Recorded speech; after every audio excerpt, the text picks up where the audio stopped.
Muni has appeared before Vyasdev, and Vyasdev is in a bit of a dilemma, right? He's very dissatisfied. He has penned, she's penned Mahabharata. He's written many scriptures, yet he seems to be dissatisfied. He's not happy with what he has done so far. And Narada Muni comes and examines the root cause, and then he mentions that he has not glorified the Lord enough, right, in one of the shlokas.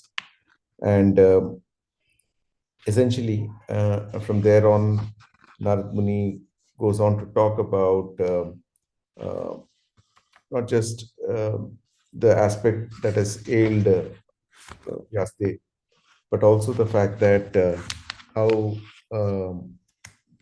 basically the fact that the two reasons that he mentions as part of what has ailed Vyasadeva is essentially the insufficient glorification that Vyasadeva has not been able to achieve, not sufficiently glorified.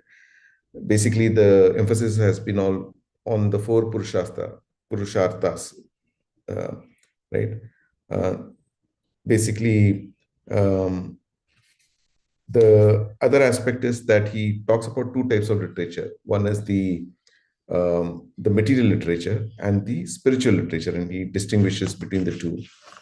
And then further, Narad Muni talks about bhakti being a very valuable asset. He goes on to talk about that. And then he glorifies Vyasadeva. Of course, Narad Muni is Vyasadev's spiritual master, and he glorifies Vyasadev's supreme ability. He's actually Lord's incarnation, right?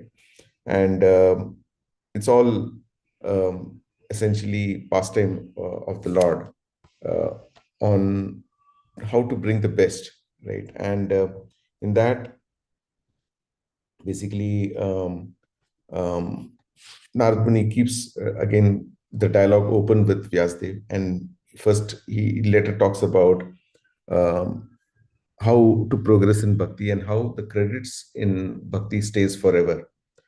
And then there are specific instructions to Vyasadeva, basically how Lord is the creator, maintainer, and destroyer, and um, basically the fact that the advancement of knowledge culminates in transcendental descriptions of the Lord, how Lord has to be glorified, and how we have to be always in a prayerful mood. And to further complete his instruction. So one is the fact that he addresses Vyasdev's immediate concerns on why he is dissatisfied. Then he talks about the process, which is bhakti, and how bhakti can be sustained. And then he now gives a cue to Vyasdev about his own personal life. Most of the times we get very inspired when we hear about how others went about in how they got the mercy of the Lord. So we are, as devotees, we are always hankering for such uh, pastimes, such experiences coming from the devotees, so that we can actually get inspired.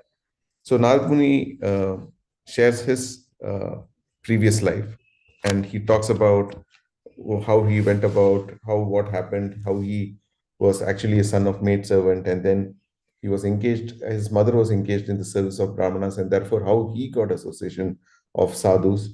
And in that, he keeps going, and he now talks about his experience in his previous life. So we'll go to 1.5.28. I'll share my screen shortly. Then we'll take it from there.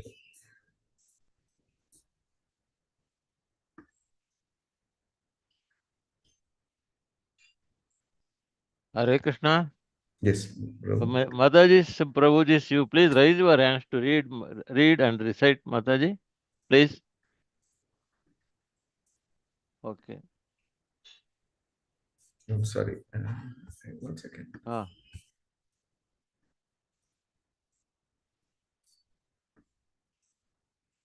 1 second, Prabhu. I'm just facing some issues.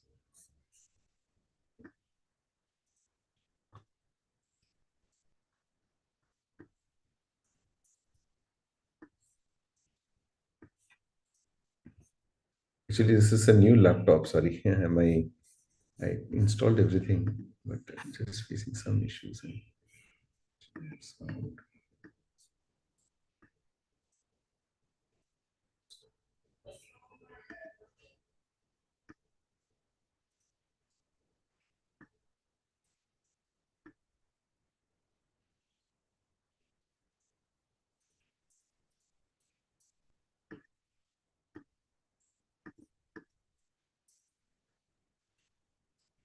One second, sorry. Please bear with me.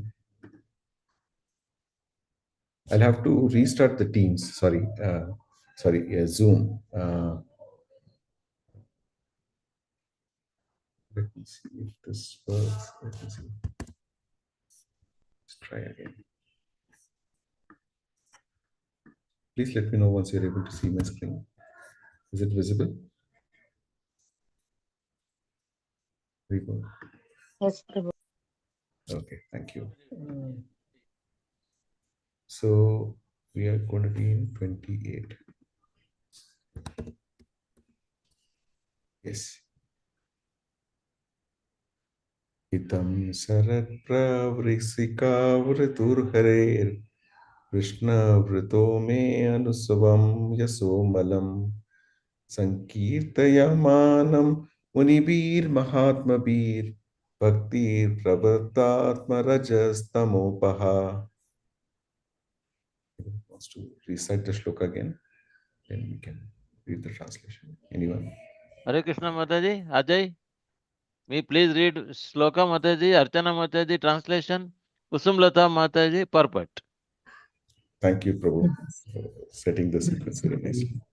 Hare Krishna Prabhuji. Dharmat Prabhu. Itat sarat prabursika brutu harer visprutu me anusavam yasa amalam sankirtyamanam munibihi mahatmabhihi bhaktihi prabhutatmaha rajastamopaha. Hare Krishna Prabhu. Yes.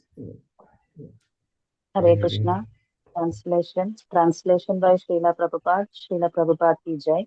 Thus, during 2 seasons, the rainy season and autumn, I had the opportunity to hear these great souled sages constantly chant the unadulterated glories of the Lord Hari. As the flow of my devotional service began, the coverings of the mode of passion and ignorance vanished. Hare Krishna. Kusuma Mataji nahi. So please, Uma Devi Mataji, please purport Yes, Mataji. yes, I'm reciting, Prabhuji. I'm Please, reciting. you go ahead Mataji, go ahead. Yeah, yeah. Hare Krishna, Prabhuji. Purport by Srila Prabhupada, Prabhupada ki jai. Transcendental loving service for the Supreme Lord is the natural inclination of every living being. The instinct is dormant in everyone, but due to the association of material nature, the modes of passion and ignorance cover this from time immemorial. If by the grace of the Lord and the great soul devotees of the Lord, a living being becomes fortunate enough to associate with the unadulterated devotees of the Lord and gets a chance to hear the unadulterated glories of the Lord. Certainly, the flow of devotional service takes place like the flow of a river. As the river flows on till she reaches the sea, similarly, pure devotional services flow by the association of pure devotees till it reaches the ultimate goal, namely, transcendental love of God. Such a flow of devotional service cannot stop. On the contrary, it increases more and more without limitation. The flow of devotional service is so potent that any onlooker also becomes liberated from the influence of the modes of passion and ignorance. These two qualities of nature are thus removed, and the living being is liberated, being situated in his original position. Thank you, Prabhuji. Thank you. Thank you, Mataji. Thank you. So, so one thing that we can reflect on here is how all of us came to Krishna consciousness, right? Someone, somewhere, some devotee of the Lord has been instrumental in our getting associated with Lord, right? And Srila Prabhupada talks about the fact that this instinct is dormant in everyone. However, it is kindled by the devotees, right? And by that, by the grace of the devotees flowing, and all the devotees are basically the channel with which Lord communicates with us. With their association, the modes of passion and ignorance which has been covering us from time immemorial, right? That goes away. And towards the last, Srila Prabhupada mentions that when these two qualities, that is the mode of passion and ignorance, are removed, then one is able to see his original position. What is one's original position? Being Jivera Swarupo Krishnera Nityada. So he's able to see his original position of being a servitor, a servant of the Lord. Right? And if by the grace of the Lord and the great souled devotees of the Lord, a living being becomes fortunate enough to associate with the unadulterated devotees of the Lord and gets a chance to hear the unadulterated glories of the Lord, certainly the flow of devotional service takes place. Now, the aspect here is that when we have certain desires, we have Paramatma feature of the Lord who's seeing us, who's hearing us. He's the permitter, he's the sanctioner. And when he sees that there is a desire in this Jivatma to, to gravitate towards bhakti, then he arranges by his mercy, by his grace, certain devotees with whom we can interact. So it's both bhakti is the cause of bhakti, right? So uh, one leg of bhakti is devotee association, or and that leg allows us. So it's a symbiotic relationship. As we associate with devotees more, our bhakti grows, and as our bhakti grows, we get opportunities to get more and more devotee association. So it's a symbiotic relationship, and this leads to a steady flow of a river, which essentially um, is a symbol, or it's a symbolic way of how the flow of bhakti is happening in our hearts, right? And finally, the river will reach the sea, and in this case, the sea of love, which or the prema towards the supreme personality of Godhead, that's the end goal. So this river is entering into the sea of love towards the supreme personality of Godhead. And it's a very beautiful poetry of how rivers are merging into sea. Similarly, the devotional service, which is taken the form of river, culminates into the Supreme Personality of Godhead. And we develop that transcendental love for the Lord. Right? So, and as we associate more and more, like the opportunities we are getting here, where we are all taking association of each other, we get this golden opportunity of progressing in bhakti more and more, and therefore there's no limit to there's no upper cap to devotional service. There's no defined finite limit. Like for example, in material world, there is a finite capacity for everything. Even our senses can be only finitely engaged. Let's say we feel hungry, it's not that we can have unlimited prasadam, right? Or we are able to do anything in an unlimited way. However, when it comes to bhakti, the love for the Lord, it's not capped. It's it can increase forever, and that's the journey that we get into as part of the Krishna consciousness movement. Yes, so that's the essence of this particular shloka. We'll move to the next one.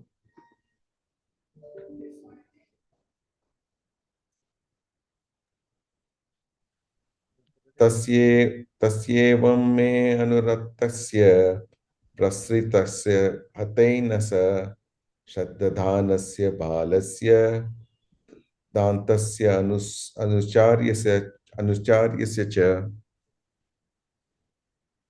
Krishna Mataji, Umadevi Mataji, please recite the sloka. Shanmuga Priya Mataji, translation. And then we Prabhuji could not hear properly. Mataji? Could not hear properly. May I recite? Please, Mataji. Okay. Am I Prabhuji. audible, Mataji? Just want to Yes, be sure. Prabhuji, you are audible, but Okay. You are Krishna audible. Prabhu was not. Okay. Okay. Okay. Okay, Prabhuji. Hare Jigisha Krishna, Sharma, Dandavat please read Pranam. purport. Mataji, please proceed, Mataji. Okay, Prabhuji. Tasya evam me anuraktasya prashritasya hata ena saha shraddadhanasya bhalasya dantasya anuratya sacha. Hare Krishna, Prabhuji. Dandavat Pranam. Mataji. Hare Krishna Prabhuji. Translation given by Srila Prabhupada ki jai. I was very much attached to those childish. I was gentle in behavior and all my sins were eradicated in their service. In my heart, I had strong faith in them. I had subjugated these sins and I was strictly following them with the body and mind. Hare Krishna Prabhuji. Thank you. Hare Krishna Prabhuji, did you tell me to read Prabhuji? Hare Krishna. Please go ahead, Mataji. I Yes, think Mataji. Prabhuji is not audible. Yes. Purport by His Divine Grace Srila Prabhupada ki jai. These are the necessary qualifications of a prospective candidate who can expect to be elevated to the position of a pure, unadulterated devotee. Such a candidate must always seek the association of pure devotees. One should not. Mataji, can you please mute Mataji? ನಾನು switch ಹಾಕ್ಬಿಟ್ಟು Uma Devi Mataji, please, can you mute yourself? One should not be misled by a pseudo devotee. He himself must be plain and gentle to receive the instructions of such a pure devotee. A pure devotee is a completely surrendered soul unto the personality of Godhead. He knows the personality of Godhead as a supreme proprietor and all others as his servitors. And by the association of pure devotees only, one can get rid of all sins accumulated by mundane association. A neophyte devotee must faithfully serve the pure devotee and he should be very much obedient and strictly follow the instructions. These are the signs of a devotee who is determined to achieve success even in the existing duration of life. Thank you, Prabhu. Hare Krishna. Thank you so much, Mataji. So very, very insightful purport given by Srila Prabhupada. So first of all, Prabhupada talks about qualification of a candidate, right? A candidate who wants to become a devotee. What are the qualifications? First of all, he should be first seeking the association of pure devotees, one. Second, he should not be misled by a pseudo devotee, right? There are many pseudo devotees or pseudo gurus, self-styled gurus in the market. He should not be misled by that. And the third, he should be plain and gentle to receive the instructions of such a pure devotee, right? So these are the three qualifications. First, seeking association of pure devotees, not misled by pseudo devotees. And third is, should be plain and gentle and simple to receive instructions, right? Now, why is this important? Now, when we look at a person who's wanting to progress in bhakti or devotional service, if his own attitude is that of arrogance and pride, he will never be able to take instructions from a pure devotee. He will always find that to be challenging his pride. So if he's subjugated his senses, if he's kept himself open, he's kept himself willing to be corrected, which is one of the most important instructions in terms of plain and gentle. That means if I'm doing something wrong, I should be having this open mindset to be able to correct myself based on instructions. And that doesn't come easily, because one thing that Prabhupada calls out is that even in the existing duration of life, right? That means not all of us are fortunate to get into Krishna consciousness from our birth, right? Many of us have gotten into this association after a while. We probably spent 15-20 years in wilderness before we got into Krishna consciousness. So now that we have a very limited duration left, it is very important to make the best out of what remains in our life, going for whatever tenure Lord has decided for us. And that would mean that any corrections, anything that needs to be changed in our world, we should be very open to be able to do that. Right? And the qualification of a pure devotee, see, there are two parts here. One is a qualification of an aspirant, the other is a qualification of a pure devotee. And the aspirant has to use all opportunities to associate with the pure devotee. So we've seen the qualifications of aspirant here. Now, what are the qualifications of a pure devotee? First thing, he knows that the personality of Godhead as the supreme proprietor and all others are his servitors. So, Jivera Swarupoy, Krishnera Nityadas. So, first of all, that's the number one qualification of a pure devotee, that he understands that Lord Krishna is the supreme personality of Godhead. And when a neophyte devotee comes in association with this pure devotee, he's able to wipe out the sins accumulated by mundane association. Now, can anyone give an example of what kind of sins can accumulate by a mundane association? Can anyone just give some examples? Yes, go ahead, Mataji. Hare Krishna, Prabhuji. Yes, Prabhu. Prabhuji, if you associate with the mundane activities, people, definitely you are always in materialistic senses only. So we must not attract to the devotional service. Correct. So we'll be always materially entangled. Any other simple things that sins we may accumulate? For example, anyone wants to talk about before I start?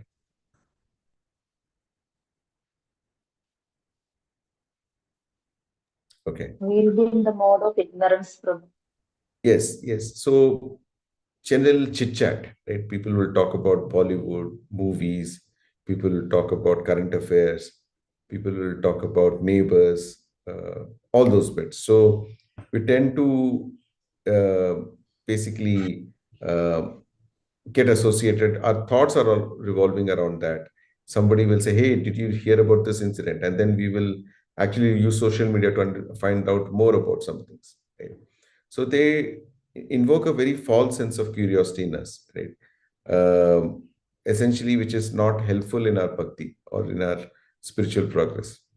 Right? So what happens is, why sins get accumulated because of that? Because it awakens our mode of ignorance, as I rightly mentioned, Mataji, mode of passion. These two are awakened by such samuhik talk, or a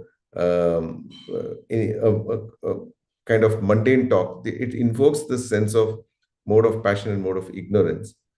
And when we go down that path, a lot of sins get accumulated. For example, somebody may get a taste for, somebody may talk about some good outside food they had, which may have had onion, garlic, and other things.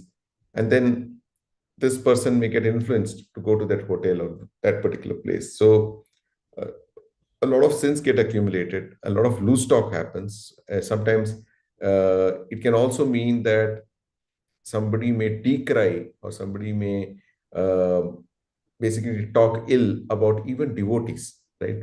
Based on how the discussion goes.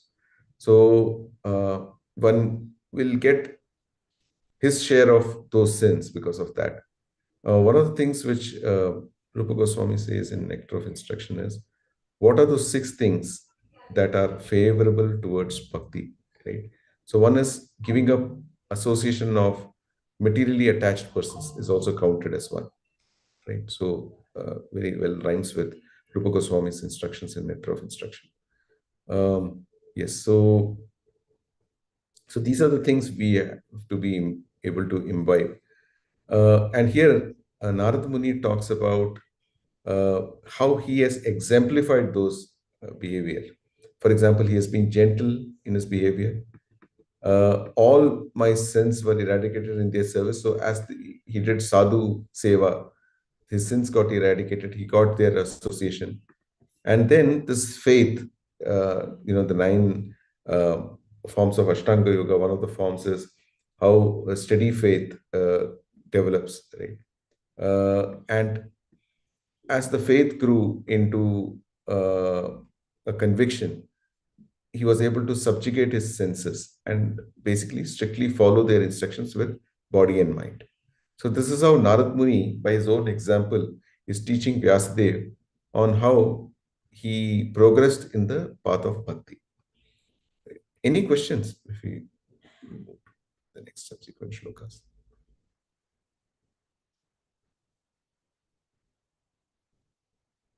Okay, we'll go to the next one. Jnanam guhyatamam yatta sakshat bhagavatoditam anvavochan gamisyantah kripaya dina vatsalah. Hare Krishna. Mahalakshmi Mataji, Sloka. Then 1 second, Prabhuji. Shailaja Mataji, translation. Dr. Madhavi Mataji, purport, please. Jnanam, Hare Krishna Prabhu. Yes. Jnanam guhyatamam yat sakshat bhagavato titam anvavosan kamishyantah kripaya divatsalaha. Hare Krishna. Hare Krishna. Thank you, Prabhuji. Mataji. A purport, translation by Srila Prabhupada, Jai Srila Prabhupada. As they were leaving, those Bhakti Vedantas who are very kind to poor-hearted souls instructed me in that most confidential subject which is instructed by personality of Godhead himself. Hare Krishna. Thank you, Mataji. Should I Anybody wants continue? to? Yes. Purport. A pure Vedantist or a Bhakti Vedanta instructs followers exactly according to the instructions of Lord himself. The personality of Godhead, both in the Bhagavad Gita and in all other scriptures, have definitely instructed men to follow the Lord only. The Lord is the creator, maintainer, and annihilator of everything. The whole manifested creation is existing by his will, and by his will, when the whole show is finished, he will remain in his eternal abode with all his paraphernalia. Before the creation, he was there in the eternal abode, and after the annihilation, he will continue to remain. He is not, therefore, one of the created beings. He is transcendental. In the Bhagavad Gita, the Lord says that long before the instruction was imparted to Arjuna, the same was instructed to the sun god. And in the course of time, the same instruction being wrongly handled and being broken was again instructed to Arjuna because he was his perfect devotee and friend. Therefore, the instructions of the Lord can be understood by the devotees only and no one else. The impersonalist who has no idea of the transcendental form of Lord cannot understand this most confidential message of Lord. The expression most confidential is significant here because knowledge of devotional service is far above knowledge of impersonal Brahman. Jnanam means ordinary knowledge or any branch of knowledge. This knowledge develops up to the knowledge of impersonal Brahman. Above this, when it is partially mixed with devotion, such knowledge develops to knowledge of Paramatma or the all-pervading Godhead. This is more confidential, but when such knowledge is turned into pure devotional service and the confidential part of the transcendental knowledge is attained, it is called the most confidential knowledge. This most confidential knowledge was imparted by the Lord to Brahma, Arjuna, Uddhava, etc. Thank you, Shailaja Mataji. Thank you so much. Yes, so here, actually, if you look at it, there is a heavy mention of Bhagavad Gita. In fact, can anyone talk about what is being discussed? Which chapter of Bhagavad Gita is being discussed here, in some sense? Anyone? Fourth chapter. What does fourth chapter say, Mataji? Imam vivasvate yogam proktavan ahamavayam Yes. vivasvan manave praha manoriksha bravit. Yes. Very good, Mataji. So that's one of the shlokas. But the essence comes from chapter 9. So the most confidential knowledge, right? So in that most confidential knowledge, there are three aspects. One is Guhya, Guhyatara, and Guhyatamam, right? So first is Guhya means confidential. Right? And Lord talks about from chapter 2 to 6 about body, mind, and soul, right? Matter and spirit, essentially. So I'm not sure if how many remember that in chapter 2, Lord talks about how soul cannot be split, cannot be cut, cannot be drenched, cannot be burnt, like that, right? So Lord talks about how matter and spirit are different, and it goes on from chapter 2 to 6, right? That is Guhyam or confidential. And from chapter 7 to 8, there is Guhyatara. So Guhyatara means more confidential. Now that's where Lord talks about the knowledge of bhakti, but it's a karma mishrit bhakti or jnana mishrit bhakti, right? It's only in chapter 9 the most confidential knowledge is revealed, which is Guhyatamam, right? The most confidential. And there Lord talks about the knowledge of Kevala bhakti, right? Or pure devotional service. And he describes the majestic aspect of Lord Krishna himself in the Aishwarya and excellence of a pure devotee. Right? So essentially, the section in chapter 9, there are four aspects which Lord discusses. So first of all, Lord describes or glorifies the knowledge that he is going to pass on to Arjuna, which is idam te guhyatamam pravaksyami anusuyave. So basically, because Arjuna is not envious of the Lord, right? Lord is more than willing to reveal himself or the deepest knowledge, because you can reveal it to only someone who's not envious. And Lord also says that don't reveal any knowledge about me to the one who's unfaithful and insincere. Right? He goes on to say in Bhagavad Gita. And he further discusses Jnanam, Vijnana Sahitam. So what is Jnana and Vijnana? Jnana is knowledge and Vijnana is applied knowledge. Or so when we apply it in our day-to-day lives, it becomes Vijnana. So knowledge of pure Bhakti, which is essentially hearing about the Lord, the 9 limbs of devotional service, right? Basically, Smaranam, Kirtanam, Vishnu Smaranam, Padasevanam, Archanam, Dasyam, Sakyam, Atmanivedanam, the 9 limbs, right? That culminates in the direct realization of the Lord. So that means Jnana, which is these 9 limbs, actually becomes Vijnana when there is a self-realization of the Lord by applying these 9 limbs. Right? So basically, once one knows this, Yajnanava Mokshase Shubhat, that means he will be freed from all miseries. So Lord talks about how Krishna's relationship with world is, right? How Lord is the supreme director and how fools deride him as a ordinary human. And then he talks about different types of worshippers. So essentially, the 3 types of worshippers are basically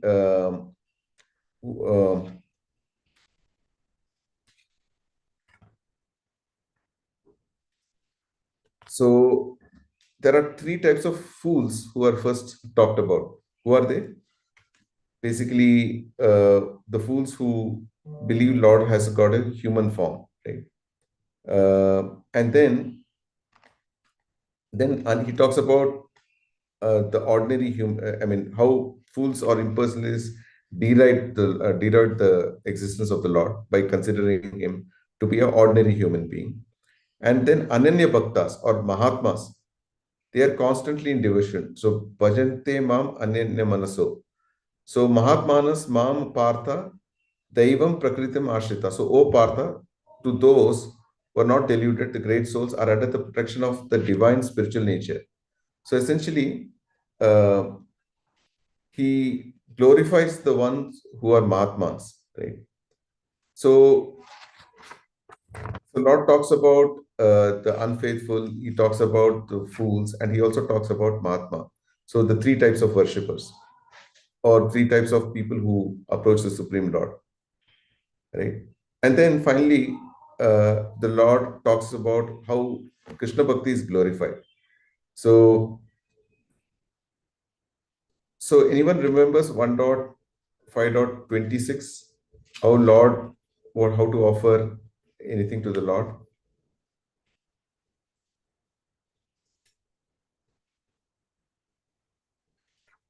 Anyone remembers?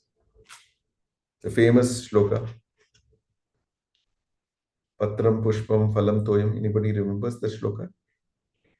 Patram pushpam phalam toyam yo me bhaktya prayachati. Actually, Tadaham Tadaham bhakti ashnami vadatmana. Yatatmana. Yes. So how Lord has to be offered. And then he also talks about some very important shlokas in 26 in this section of confidential knowledge. Doing everything as an offering to Krishna. That means yat karoshi yat ashnasi yat juhosi tatasi yat tapasyasi kaunteya tat kurusva madarpanam. So basically, whatever you do, whatever you eat, whatever you offer in sacrifice or give away, and whatever austerities you may perform, do that as an offering to me. So another thing that Lord talks about is that his relationship with, here he's talking about devotional service. So one part was yat karosi yat arshnosi. And then another aspect that he talks about is samoham sarva bhuteshu na me tvesho asti na priyah ye bhajanti tu mam bhaktya mai te teshu chapiyaham. So essentially, I'm equally disposed to all. I envy no one, nor am I partial to anyone. But whoever renders to me in devotion is a friend, is in me, and I am also a friend to him. So it's basically, Lord talks about how he reciprocates based on how devotees are approaching him. Right? Essentially, that part. So a lot of important shlokas are covered here. And one very, very important shloka, which is covered in chapter 9, is Apicheta Duracharo Bhajate Mam Ananya Bhak. Right? Even if one commits a very abominable mistake, right? As long as he's attached, or as long as he's engaged in devotional service to me, I consider him to be my saintly devotee because he's properly fixed in his determination to me. So essentially, Lord is talking about how apicheta duracharo. So basically, irrespective of how abominable sins or crime or mistakes one may have committed, since he's in the process of devotional service, Lord is willing to give him one more opportunity. Doesn't mean that we abuse Lord's free will, the Lord's this kind gesture of providing us free will, that we do it the wrong way and then beg forgiveness. Of course, Lord is more than happy to forgive us, but the fact that because Lord also understands that we are living in a material world where we are constantly going to be peppered by this mode of ignorance and mode of passion. And since we are always in the control, or we are always being subjugated to these two modes of nature, mode of goodness sometimes comes, but mostly these two modes. Sometimes we get angry, sometimes we get lazy, all that. He knows that we are always under the control of these two modes. Therefore, he is willing to give us that extra flexibility, because he knows that the modes of material nature are such. Therefore, some mistakes can happen. Therefore, Lord says that as long as he is determined in his devotional service to me, I am willing to give him one more opportunity. Okay? And also Lord says that any activity, neha vikramanas nasosti, tatra vayorna vidyate, swalpam apyasya dharmasya trayate mahato bhayat. So any act done in devotional service, in transcendental service towards the Supreme Lord, he takes that for the next birth also. It doesn't get wiped out in that birth. However, anything that we do materially, we all know will be gone, right? So a lot of instructions have come in chapter 9, and this extract, which Srila Prabhupada has very nicely summarized, is an extract of chapter 9, right? And here, the expression most confidential is guhyatara guhyatamam guhyam guhyatara guhyatamam, the most confidential, which is the knowledge of devotional service, which is what is elaborated here. So we talked about three types of knowledge. One is guhyam. Anybody knows what does guhyam mean from Bhagavad Gita perspective? We just talked about it. Hare Krishna Prabhuji, him means very secret. Correct. But what did we discuss as secret? Like Guhyam from chapter 2 to basically 6. is 2 to 6. Yes. So what was discussed there? What was Guhyam there? Knowledge of soul. Correct. Knowledge of matter and soul. Matter and spirit, or matter and soul. Correct. And the second one is Guhyatara, which is more confidential. What was discussed there? Which is mentioned here also. Yeah. It's Jnana Mishrit Bhakti. Basically, Jnanam means ordinary knowledge or any branch of this knowledge develops up to the knowledge of impersonal Brahman, right? So essentially, this is Guhyatara, more confidential, one more step further. And what is Guhyatamam? The most confidential. Above this, pure devotional. So the partial mixed devotion is is more confidential. This is Guhyatara. And when such knowledge is turned into pure devotional service, Kevala Bhakti, and the confidential part of transcendental knowledge is essential. It's called the most confidential knowledge, right? And this most confidential knowledge, we are hearing it in a disciplinic succession, right? Right from Krishna passing it to Arjuna, and Arjuna by recording all the conversation between Krishna and Arjuna by Vyasadeva, we are able to very nicely receive the same knowledge, right?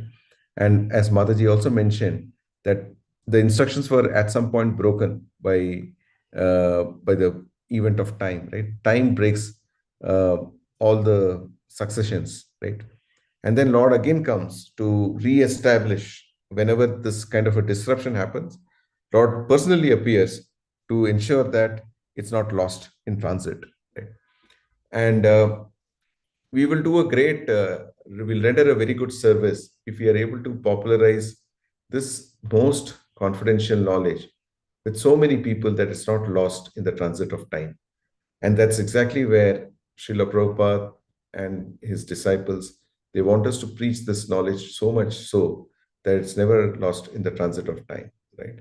And we're able to keep the generation next to us informed and updated, and they can pass that generation to their generation, so they can pass it down to their sons and daughters.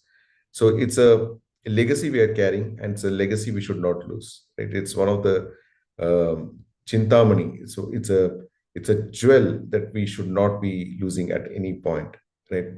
Being born in India, being Bharatiya, being Indians, we owe it to ourselves and to our the kith and kin and their families that we pass this knowledge one way or the other. Right. Is this clear, this section? Yes, Prabhuji.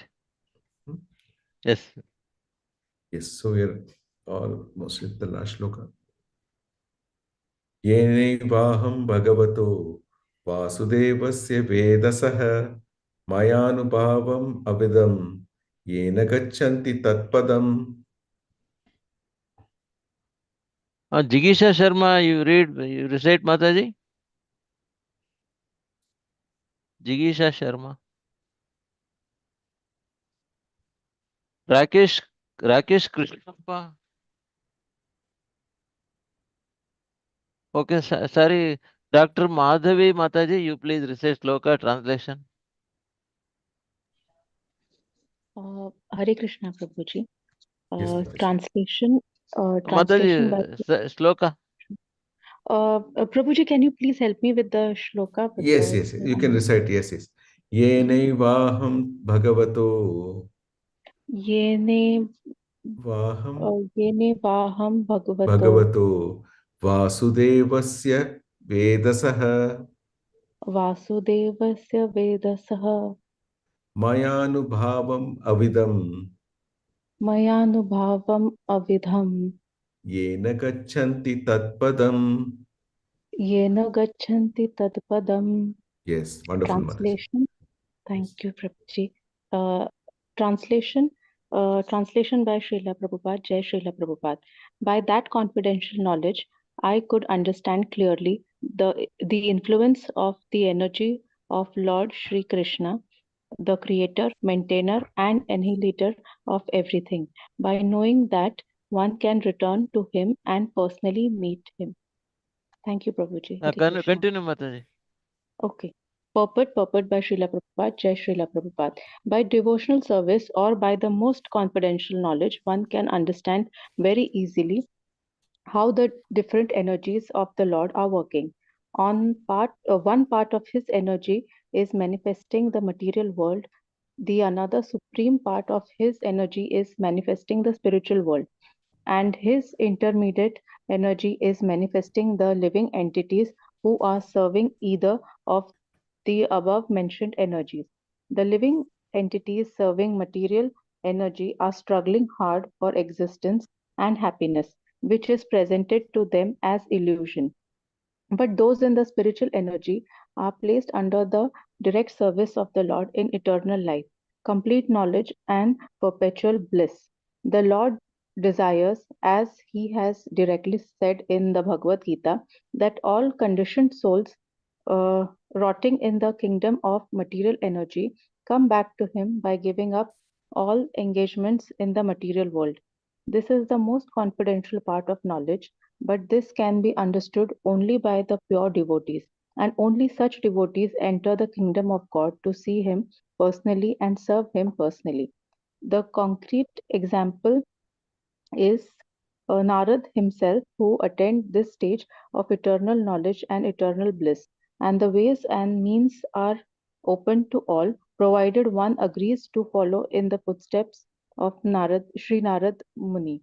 According to Shruti, the Supreme Lord has unlimited energies without effort by him, and these are described under three principles headings as above mentioned.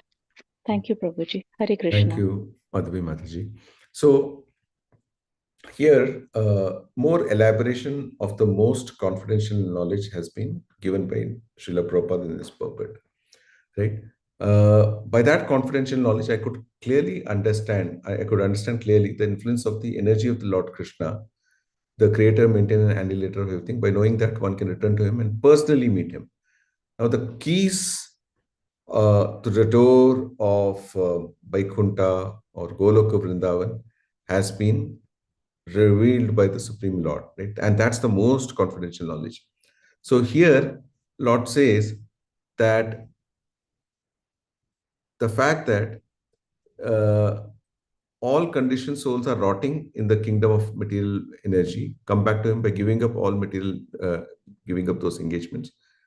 This is the most confidential part of knowledge, but this can be understood by pure devotees, and only such devotees can enter the kingdom of God to see him personally and serve him, see him personally and serve him personally, see and serve him personally.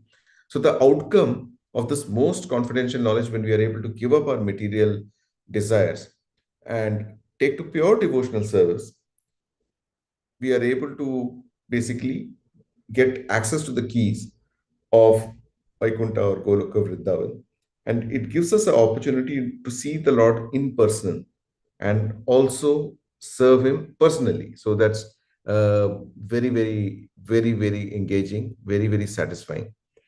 And the person who's beneficiary of this knowledge and the outcome of this knowledge, our knowledge is how to give up material desires and switch to pure devotional service. That's the most confidential knowledge. The outcome is basically entry into Vaikuntha or Goloka Vrindavan, where we are able to serve the Lord personally. So the outcome and the process are given. The person who has gone through this process and achieved the outcome is Narada Muni himself, and therefore uh, he's revealing his experience, his knowledge, what he has gone through, right? So there's no one better than him to give this knowledge, because he's been a beneficiary of this outcome and he's gone through this process also, right? So no better example than him. And the ways and means are open to all, and provided one agrees to follow the steps of Narada Muni, right? So we always look for examples. So, for example, when we are tutored by someone, let's say someone talks about a particular knowledge, he has never been through it, not done it, not gone through it. But when he speaks, the conviction will be missing. But if someone has gone through it and he talks about it, let's say there is we talk about from Earth, we talk about space, we talk about how space is, how there is weightlessness, how there is no gravity present, etc., etc. But if an astronaut has gone there and he has gone through a spacecraft and he comes back and reveals, hey, this is how it is, the expression, the way he talks about his experience, the way he reveals the information, the insider details, will be a lot different from someone who's theoretically speaking about space, as an example. And Narada Muni is the one who has traveled, gone through the spacecraft, and actually experienced everything firsthand. And also, Prabhupada winds up the purport saying that according to Shruti, the Supreme Lord has unlimited energies without effort by him. And these are described under three principal headings. What are those three principal headings?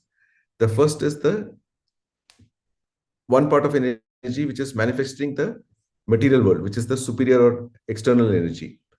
And then there is an internal energy, right, which is the spiritual energy or the internal energy or internal potency of the Lord. So that is second.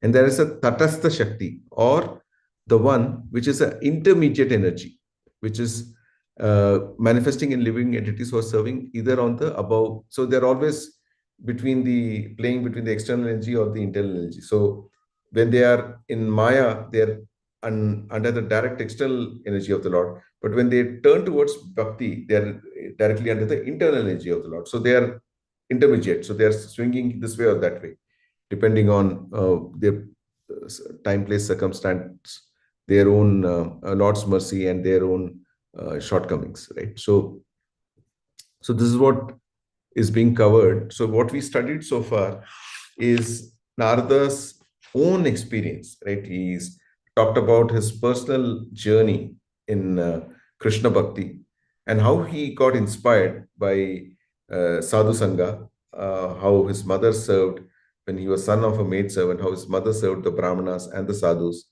and how he got inspired, how he got their personal association, how he transformed himself, and how he became a pure devotee of the Lord. And he now is talking about his experience to inspire so many, including us. Right? With that, I'll end the class today. Any questions before we wind up?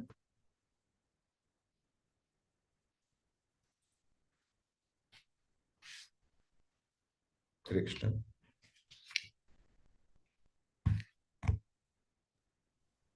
Hare Krishna, Prabhuji. Yes, Prabhu. Prabhuji, actually, Mhm. what explanation is given in this chapter in Sloka 31. Mhm. So, we, of course, we are all in this same range, I think, Prabhuji, Mhm. as because we are all attracted towards Krishna by the devotees association only. Mhm. They have educated us to be come to Krishna consciousness. Mhm. Then automatically, knowingly or unknowingly, because of the grace of Sri Krishna only, we have entered the kingdom, this kingdom of the spiritual world. Right from from this last 3-4 years, as per my knowledge goes, last 4 years we were in this consciousness. So only because in the initial stage, what the devotees has educated us to involve in the devotional service. So that is the basic turning point to us to be in consciousness, Krishna conscious, Prabhuji. As this is our experience. Correct, Prabhu. Yes, yes. So it's always been an intervention of a pure devotee of the Lord that has transformed each and every life that, all of our lives, right? And therefore we are able to release this further. So bhakti is the cause for bhakti, right? So as I was mentioning earlier, that one leg of bhakti is devotee association. So somewhere Lord also looks at some desires may have been there in the past. Lord gives us an opportunity by His own grace, and He puts us in touch with His pure devotee, right? And then somebody would have given us a copy of Bhagavad Gita, or we would have heard a very beautiful lecture, or something would have touched us. Maybe somebody's demeanor, the way he has dealt with us, the way he has been very affectionate to us, the way he has been kind to us, etc. Something would have touched us about the devotee, and then we felt inspired to know more. And through the medium of that devotee, we understood, or we are learning about Lord Krishna as we are progressing through the pages of Srimad Bhagavatam. Yes, Prabhu, you're absolutely spot on that without devotee association, we wouldn't have been anywhere.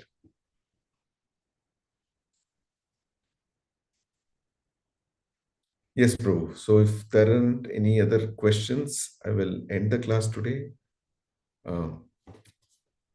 Srimad Bhagavatam ki jai. Srila Prabhupada ki jai. Vancha kalpataruvescha kripa sindhubhyo cha patitanam pavanebhyo Vaishnavebhyo namo namaha. Ananta Koti Vaishnavanda ki jai. Srila Prabhupada ki jai. Grantaraj Bhagavatam ki jai. Thank you so much. Thank you, Hare Prabhuji. Krishna. Hare Krishna. Hare Krishna, Hare Prabhuji. Krishna. Hare Krishna. Hare Krishna Prabhu. Hare Thank you, Krishna. Prabhu. Hare Krishna. Prabhu, Hare Krishna. Yes. Prabhu, we have completed till 32. Till 31. I thought 32 was. The schedule is till 32, Prabhu. Oh, okay. Sorry about that. Please, if you can read one more Yes, shloka. I'm so yes, sorry. yes. I also forgot about it. Sorry. Thank you so much for Mataji, for reminding this once again. Let me just share it again. I'm sorry. I was in between something and I just came.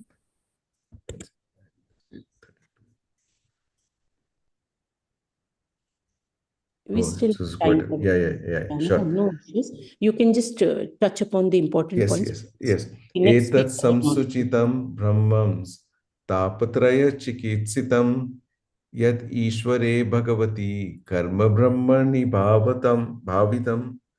So essentially, O Brahmana Vyasadev, it is decided by the learned that the best remedial measure for removing all obstacles and miseries is to dedicate one's activities to the service of the Supreme Personality of Godhead, Sri Krishna. So, how bhakti removes all obstacles that may come our way, right? So, we are constantly under the threefold miseries pertaining to body, mind. So, there are threefold miseries. One is Adi Devik, Atma, Adi Bhautik, and Adhyatmik. So one is through our own body and mind, which is Adhyatmik. Adi Devik is by essentially the god, demigods, or other living entities. Adi Bhautik is essentially by the nature. Yes. So, for example, we may go through an earthquake or anything of that sort. So all the three. But when we basically repose our faith in the Lord, and we go through this devotional service path, so our realization also matures from the Brahman realization to Paramatma to Bhagavan, right? So this gradual development happens. And then one must dedicate. So we yet karosi, yet dashnosi, yet juhosi. So we read that particular shloka. So one must dedicate everything in the service of the Lord. And whatever skills one may have, right? One may be a scientist, one may be a teacher, one may be a chemist, whatever skills we may have, one may be a philosopher, one may be an IT programmer, etc. We should use those skills in how we can serve the Supreme Lord, right? That's what Prabhupada talks about here. So, how you can use our skills to serve the Supreme Lord. If one is a businessman, one should spend his hard-earned money for the cause of the Lord. So, how we can offer some dakshina, some Lakshmi towards furthering the movement. We can buy and distribute copies of Bhagavad Gita, Srimad Bhagavatam. And one last important thing is that many of us run behind Lakshmi, right? But Lakshmi is extremely happy when she's engaged in the service of Lord Narayana, right? She can't be happy in isolation, right? And as we see, Lakshmi is always massaging the lotus feet of the Lord. So Lakshmi is never happy when she's separated from Narayana. So whatever Lakshmi we may earn, we have to serve Narayana through that Lakshmi, right? That's something Prabhupada talks about. And finally, the word samsuchitam is mentioned. So one should not think for a moment that the relation of Narada was a childish imagination only. It is not like that. It is also realized by the expert and erudite scholars. So essentially, the realization of Narad Muni is not a personal, it's not a figment of imagination, or it's not a mental concoction, right? It's rather also felt and experienced by many Vedantis, many experts and scholars, right? And it's substantiated by others also, right? So that's one thing that Prabhupada calls out. Yes, so with that, we end the 32 verse. Thank you so much, Mataji, for reminding. I thought I was done. So thank you again.